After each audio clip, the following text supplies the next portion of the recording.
Lundi 16 septembre, l'actualité régionale en images et en 8 minutes. Voici le journal de la rédaction. Voici d'abord vos prévisions. Météo après ce superbe week-end ensoleillé dans la région.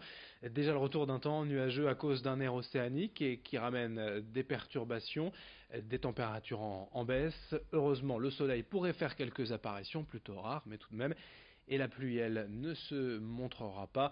20 degrés pour les températures maximales à Lille, 19 à Dunkerque, 18 à Calais.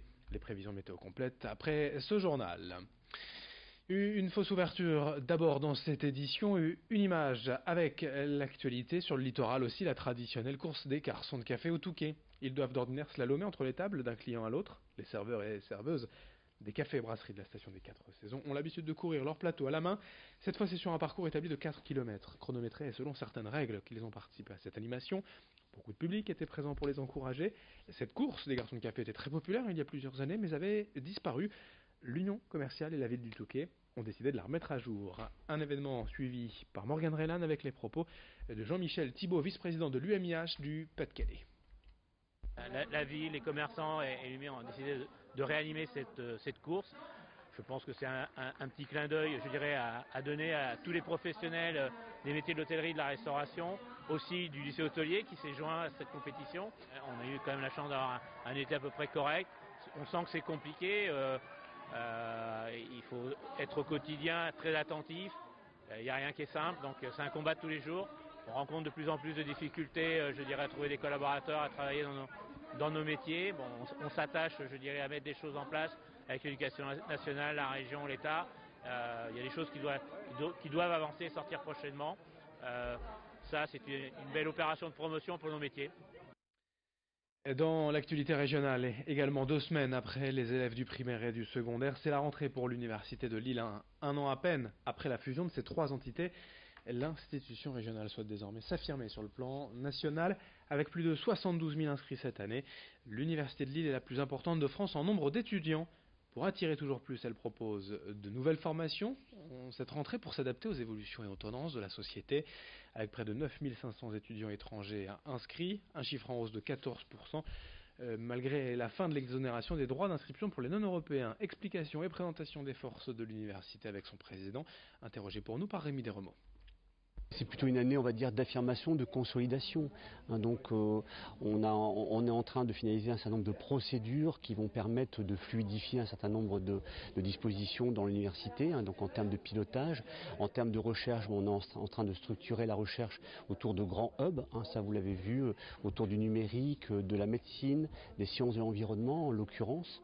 Et donc cette offre de formation qui, elle, par contre, va connaître une année un peu de transition puisque notre contractualisation avec l'État commence en janvier 2020 et donc nous demande à être en phase en septembre 2020 et donc une année un peu de transition pour un petit peu revoir l'ensemble de ces formations. Autre information à Roubaix, des élèves du centre de formation des apprentis en BTP vont prochainement partir au sud du Maroc pour participer à un chantier solidaire. Un projet professionnel et personnel pour apprendre à travailler dans un autre contexte et découvrir une autre culture. Dans une région du monde très touchée par la pauvreté, 9 apprentis choisis parmi près de 400 jeunes vont ainsi participer à la construction d'un mur d'enceinte autour d'une école, apporter de l'eau aux toilettes, poser des fenêtres dans les salles de classe, rénover les murs et les peintures. Ce vendredi, l'association Cap Solidarité est venue les préparer au choc culturel qui les attend sur place. Explication au micro de Rémi Desremeaux.